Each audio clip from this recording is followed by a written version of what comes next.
오늘은 하나님이 사용하시는 사람이라는 주제를 가지고 우리 말씀을 함께 살펴보고자 합니다. 미국의 복음주의 대표자로 알려진 에이든 윌슨 토저 목사님의 저서인 하나님의 선지자가 되라라는 이 책 내용 중에 이러한 내용이 있습니다. 제가 한번 읽어보겠습니다.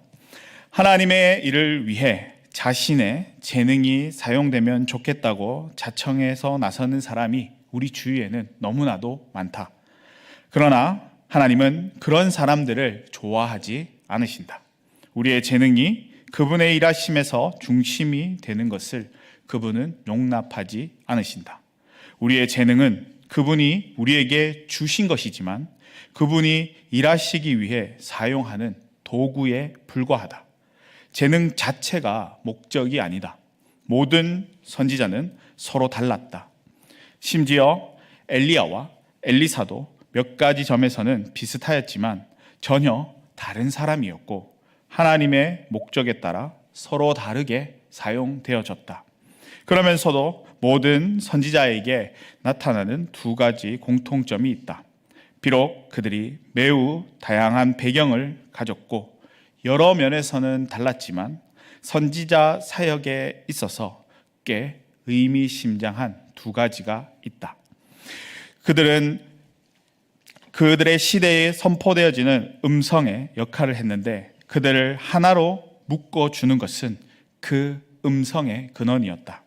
중요한 것은 그들의 문화 속에 던져진 그들의 음성이 아니라 하나님의 음성이라는 것이다.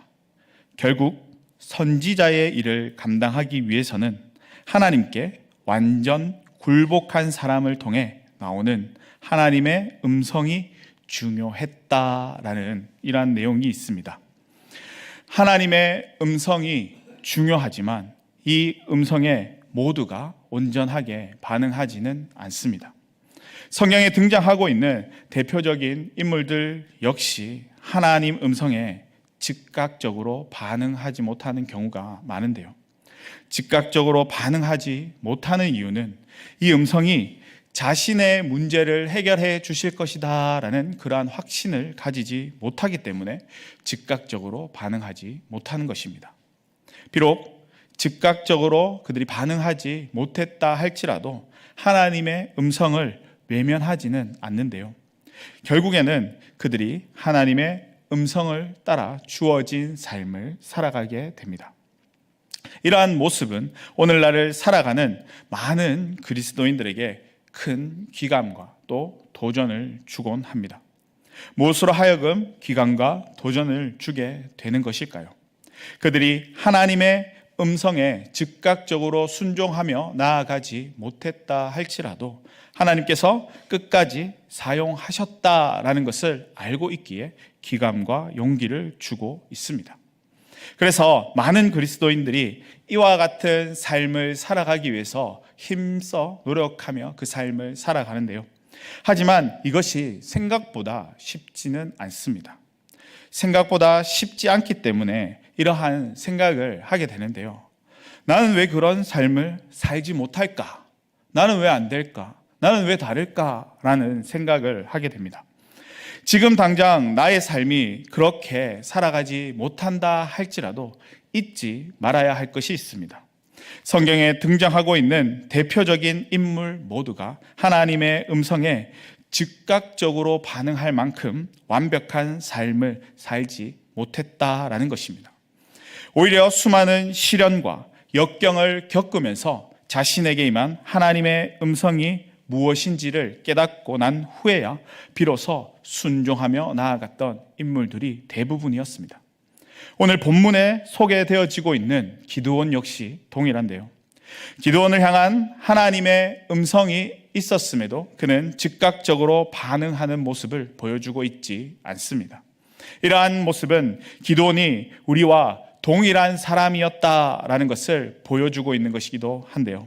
사실 기드온은 한 민족을 구원할 만한 그러한 능력을 가졌던 사람은 아니었습니다. 그럼에도 하나님은 기드온을 택하시고 그를 사사로서 사용하시는데요. 어떻게 그를 사용하시는지 말씀을 통해서 우리가 함께 살펴보고자 합니다. 사사기 6장에서 8장까지는 기드온에 관한 이야기가 기록되어져 있습니다. 성경을 보면 기드온이 영웅적인 모습만을 가지고 있었다라고 기록하고 있지는 않습니다. 오히려 그가 얼마나 부족한 사람이었는지에 대해서 기록하고 있는데요. 이것은 우리에게 엄청난 교훈을 가져다 줍니다. 하나님께서 완벽하고 또 준비되어진 사람만 사용하시지 않는다라는 것을 말해주고 있는데요. 오히려 부족한 부분이 있다 할지라도 그 사람을 들어서 사용하는 분이시다라는 것을 알려주고 있습니다. 살다가 가끔 하나님 앞에서나 사람 앞에서 자신이 참 쓸모없는 존재와 같다라는 생각이 들 때가 종종 있습니다. 이러한 생각은 결코 건강한 생각이 아닌데요. 그래서 긍정적인 생각을 하는 것이 필요합니다.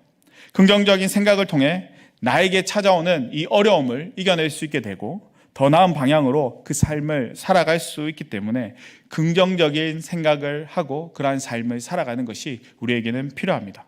그런데 오늘 본문에 등장하고 있는 기드온은 이런 긍정적인 부분보다는 오히려 부정적인 부분을 더 많이 나타내고 있습니다. 오늘 기드온이 드러내고 있는 이 부정적인 부분은 어떤 것일까요? 자신에게 있는 결점을 드러내고 있습니다. 기드온이 드러내고 있는 이 결점, 이것은 무엇일까요? 오늘 말씀을 통해 우리가 두 가지를 살펴보고자 합니다. 먼저 기드온이 가지고 있었던 그 첫 번째 결점은 두려움이 있었다라는 것입니다.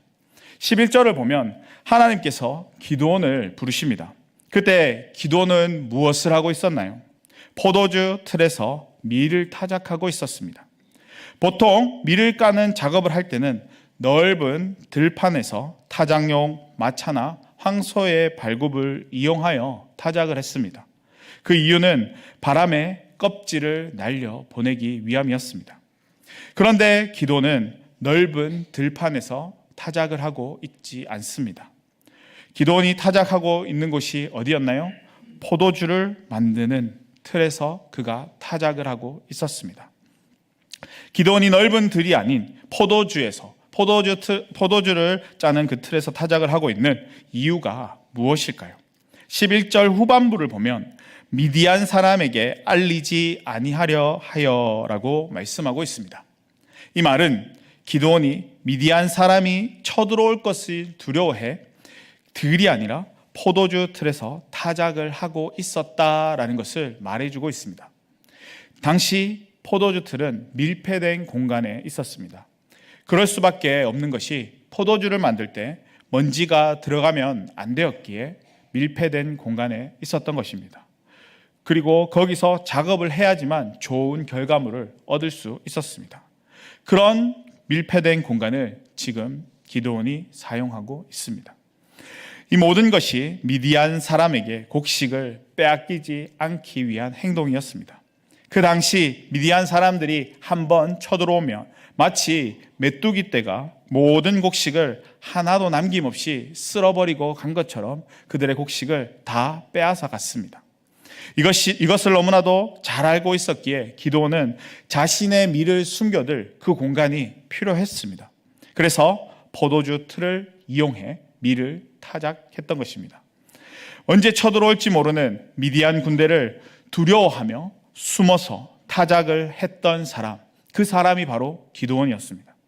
밀폐된 공간에 숨어서 타작을 하고 있는 기드온에게 여호와의 사자가 나타나 말씀하십니다.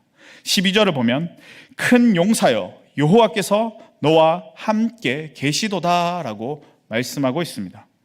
하나님의 사자가 기드온을 부를 때 뭐라고 부르고 있나요? 큰 용사라고 부르고 있습니다. 하나님께서 기드온을 향해 큰 용사라고 부르고 있는 이유는 하나님께서 그와 함께 하고 있다라는 것을 알려주기보다는 그에게 능력이 있다라는 것을 알려주기 위함이었습니다. 자신을 향해 큰 용사로 부르고 있는 하나님을 향해 기드온이 보인 반응은 무엇이었나요? 15절을 보면 기드온은 이렇게 반응하고 있습니다. 우리 15절 말씀을 함께 읽도록 하겠습니다. 시작. 그러나 기드온이 그에게 대답하되 오 주여, 내가 무엇으로 이스라엘을 구원하리이까? 보소서, 나의 집은 므낫세 중에 극히 약하고 나는 내 아버지 집에서 가장 작은 자이니이다 하니. 아멘. 기드온은 자신이 므낫세 중에서도 극히 약하고 또 가장 작은 자이다라고 고백하면서 자신은 이스라엘을 구원할 능력이 없다라고 고백하고 있습니다. 기드온의 이 같은 고백을 통해서 알 수 있는 것은 그가 전적으로 하나님을 신뢰하고 있지 않았다라는 것을 알 수 있습니다. 이 고백은 두려움에 사로잡혀 있는 기드온이 드린 고백이었습니다. 기드온의 고백처럼 그는 큰 용사가 아니었습니다. 미디안 사람들을 두려워하여 밀폐된 공간에서 타작을 할 만큼 아주 연약한 존재였습니다. 기드온의 연약한 모습은 우리가 읽은 이 본문 말고도 다른 본문을 통해서도 살펴볼 수 있는데요. 오늘 본문 36절 이하에 나타나고 있는 양털 사건을 통해서도 우리가 그의 모습을 살펴볼 수 있습니다. 이 사건은 기드온이 사사로 세움을 받은 후 미디안과의 전쟁을 치르기 위해 일어난 사건입니다. 하나님은 기드온을 향해 미디안과 싸우라라고 명령하십니다. 그때 기드온은 하나님의 말씀에 즉시 순종하지 않습니다. 왜죠? 여전히 그 마음에 두려움이 남아 있었기 때문입니다.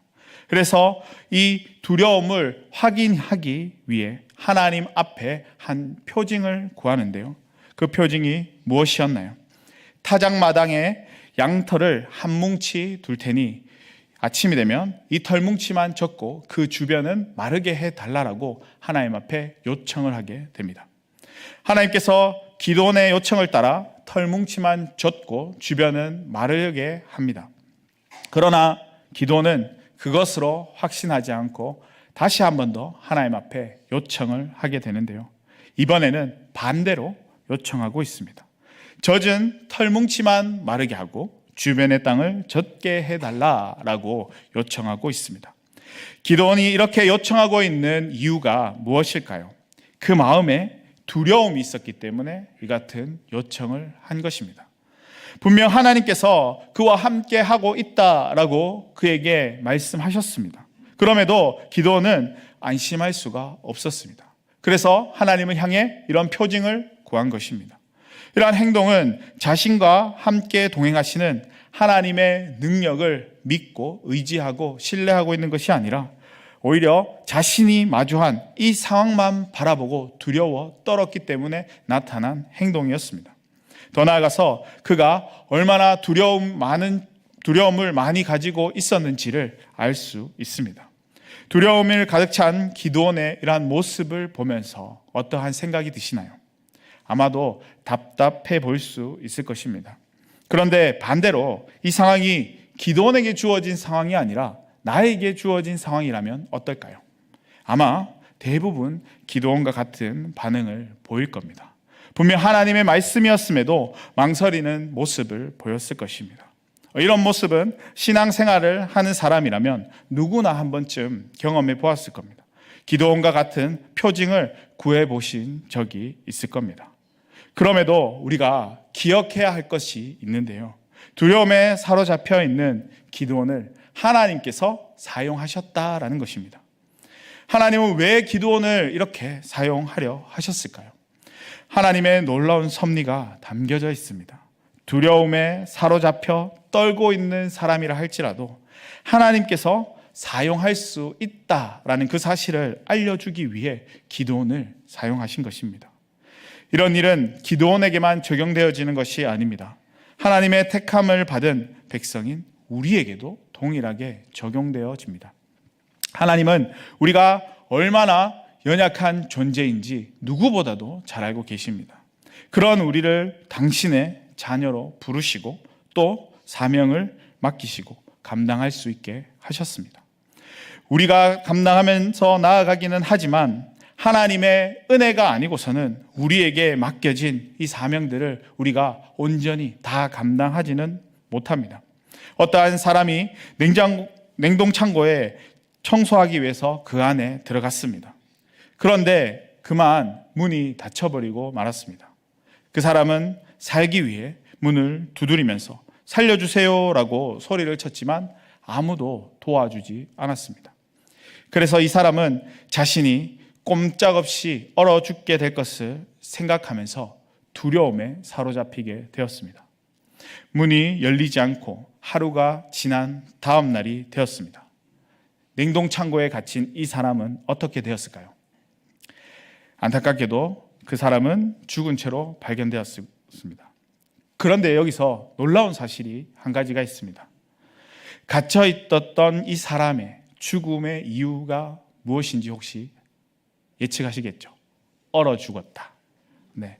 그런데 얼어 죽은 것이 아니라 겁에 질려 죽었습니다. 알고 보니 냉동창고의 전원이 밤새 꺼져 있었습니다. 그 사람은 이 사실을 알지 못하고 그저 자신이 얼어 죽게 될 것이라는 그 두려움에 사로잡혀 거기서 죽게 된 것입니다. 이 이야기를 통해서 알 수 있는 것은 두려움이 우리에게 미치는 영향력이 작지 않다라는 것입니다. 그럼에도 이러한 두려움이 우리 안에서 쉽게 사라지지 않는데요.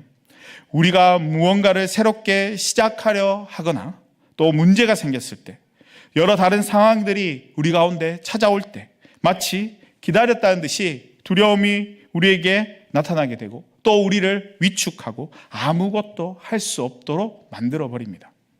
중요한 것은 이 두려움이 한 번, 두 번 우리에게 찾아오고 그치는 것이 아니라 끊임없이 우리에게 찾아오고 우리를 괴롭히고 있다라는 것입니다. 틈만 나면 찾아와 우리를 괴롭힙니다. 두려움이 우리에게 찾아와 우리를 위축시키고 또 괴롭힌다고 할지라도 하나님은 우리를 책망하지 않으십니다. 왜죠? 하나님은 우리가 연약한 존재라는 사실을 누구보다도 잘 알고 계시기 때문에 우리를 책망하지 않으시는 것입니다.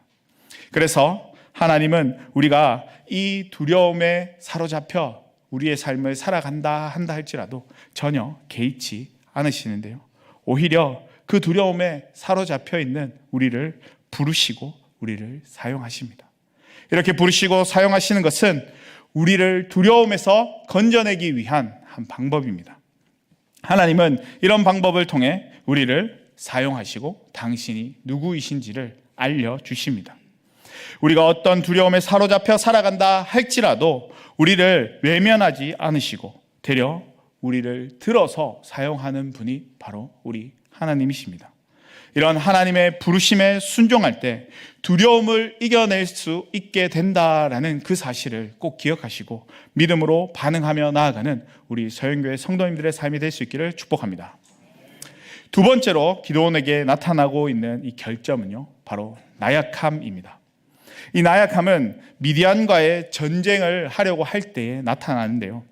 미디안이 이스라엘과 전쟁하기 위해 13만 5천 명의 군대를 거느리고 와서 진을 칩니다. 사사기 7장에 미디안과의 전쟁이 기록되어져 있습니다. 그때 기드온은 300명밖에 되지 않는 그 군사를 데려가서 13만 5천 명의 대군을 무찌르는 아주 큰 승리를 거두게 됩니다. 그런데 이 전쟁이 시작되기 전에 그 과정을 살펴보면 결코 평범하지 않습니다. 기드온이 미디안 군대와 싸우기 위해 군사를 모집하는데요. 군사를 모집하자마자 3만 2천 명의 군사들이 모집되어집니다. 기드온이 그들을 데리고 전쟁을 하기 위해 앞으로 나아가려 하자 하나님께서 이렇게 말씀하십니다. 수가 너무 많으니 두려워 떠는 사람들을 돌려보내라 라고 말씀합니다. 그래서 2만 2천 명이 돌아갑니다. 하나님은 거기서 끝내지 않으시는데요. 남은 10,000명의 인원을 시냇가로 데리고 가라 라고 말씀하십니다. 그리고 그들에게 물을 먹여라 라고 말씀하십니다. 물을 먹는 모습을 보고 싸울 군사를 뽑으려 했던 것이죠. 물을 먹는 군사들의 모습은요, 두 종류로 구분되어지는데요. 냇가에 코를 박고 벌컥벌컥 마시는 사람과 손으로 이렇게 물을 떠서 마시는 사람으로 구분되어집니다. 우리가 보통 알고 있는 내용은 손으로 물을 떠서 마신 사람들은 무릎을 꿇고 적군에 대한 경계를 게을리 하지 않던 용감한 사람들이었기에 뽑혔고, 코를 박고 벌컥벌컥 마신 사람은 조심하지 않고 물만 마시는 것에만 열중했기 때문에 그들은 전투에 적합하지 않아 돌려보내었다라고 알고 있습니다. 그런데 오늘 이 부분을 우리가 오늘 살펴보는 이 말씀 관점으로 해석한 목사님의 해석을 살펴보면요, 냇물에 코를 박고 마신 이 사람은 그래 한번 붙어보자 하면서 제대로 싸우기 위해 열심히 훈련한 탓에 정말 목이 말라 정신없이 물을 벌컥벌컥 마셔 돌려보냈고, 무릎을 꿇고 손으로 물을 떠서 마신 사람들은 땀을 흘릴 정도로 열심히 훈련을 하지 않은 군인들이었기에 그다지 목이 마르지 않아서 그들이 뽑혔다라고 이야기하고 있습니다. 그러니까 하나님께서 미디안 군대와 싸우기 위해 군사의 수를 줄여나가신 그 이유가 전투에 적합하고 용맹스러운 사람을 뽑기 위한 것이 아니라 적합하지도 않고 용맹스럽지도 않은 사람을 선택하셔서 그들을 전쟁에 내보내기 위한 것이었다라고 말씀하고 있습니다. 이 목사님의 해석을 인용해 본다면 마지막에 선택된 300명의 군사는 나약한 기드온의 모습을 그대로 보여주고 있습니다. 뿐만 아니라 그들이 거둔 승리 역시 기드온의 지도력도 또 이스라엘 군대의 힘도 아닌 오직 하나님의 도우심으로 말미암아 승리할 수 있었다라는 사실을 말해주고 있습니다. 승리의 원동력이 하나님께 있었다라는 그 사실을 말해주면서 나약한 자들이라 할지라도 하나님께서 사용하시면 크게 쓰임받을 수 있게 된다라는 사실을 전해주고 있습니다. 이것은 하나님의 능력이 얼마나 위대한 것인지를 알려주고 있을 뿐만 아니라 하나님께서 당신의 목적을 이루기 위해서는 나약한 사람이라도 언제든지 들어서 사용할 수 있다라는 것을 우리에게 알려주고 있습니다. 그러므로 우리가 늘 조심해야 할 것이 있는데요, 다른 누군가를 평가할 때 인간적인 기준을 가지고 그 사람을 평가해서는 안 된다라는 것입니다. 왜죠? 우리의 기준에 못 미친다고 해서 하나님께서 그냥 내버려 두지 않기 때문입니다. 비록 능력이 부족하고 소외당한 삶을 살고 있다 할지라도 하나님께서 쓰시겠다 하면 아무런 문제가 되지 않습니다. 오히려 하나님은 연약하고 또 나약한 자들을 사용함으로써 당신의 목적을 이루는 것을 더 좋아하시는데요, 그렇게 하시는 이유는 연약하고 나약한 자를 통해서 하나님께서 더 큰 영광을 받으시기 때문입니다.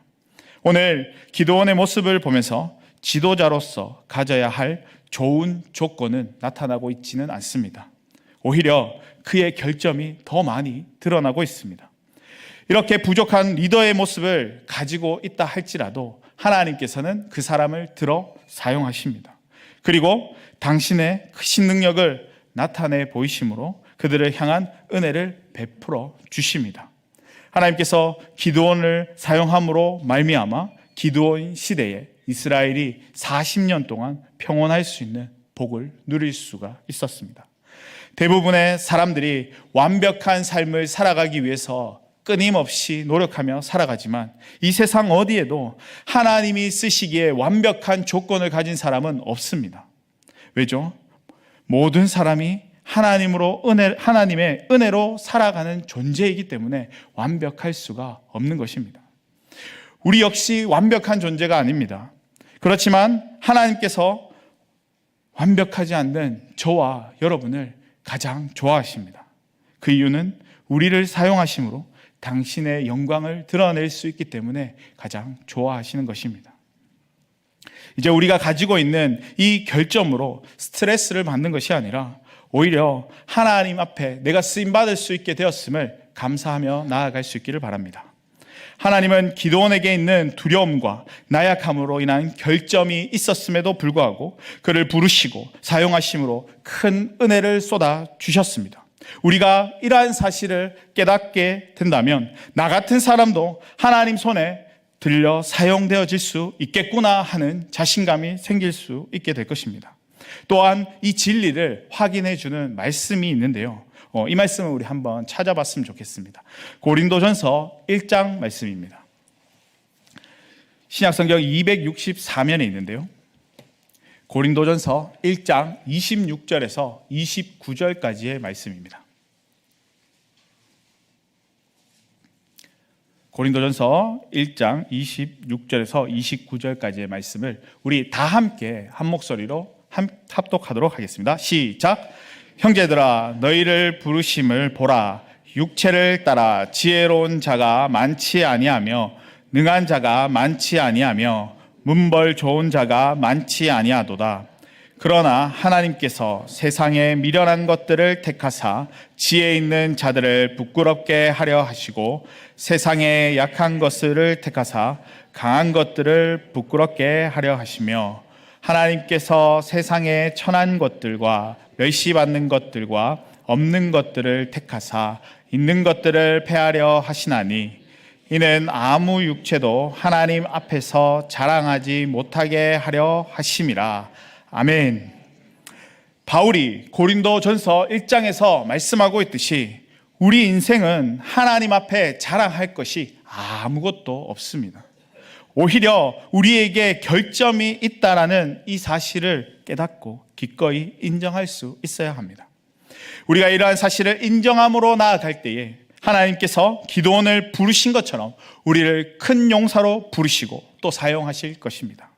이 부르심에 기꺼이 순종하며 나아가는 저와 여러분의 삶이 될 수 있기를 소망합니다. 세상은 여전히 우리에게 완벽한 것을 요구하고 있습니다. 허나 하나님은 완벽한 것이 아니라 우리 안에 있는 결점을 드러내기를 원하십니다. 여러분들은 어떠한 것을 추구하면서 살아가기를 원하시나요? 원조 철의 여인으로 불려진 한 여인이 있습니다. 이 여인은 1967년에 이스라엘 총리로 연립 내각을 이끌었던 여자 정치가였습니다.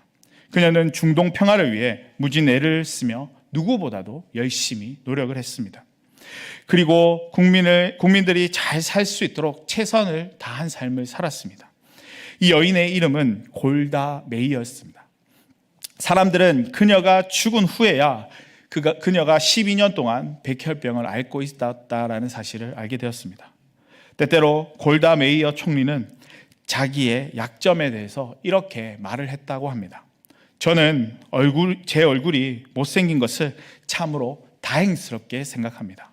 저는 일반적인 다른 사람과 비교해 보았을 때 너무나도 못났기에 열심히 기도했고 정말 최선을 다해 공부했습니다. 나의 이런 결점은 나에게 뿐만 아니라 이 나라에게도 무한한 도움을 주었습니다.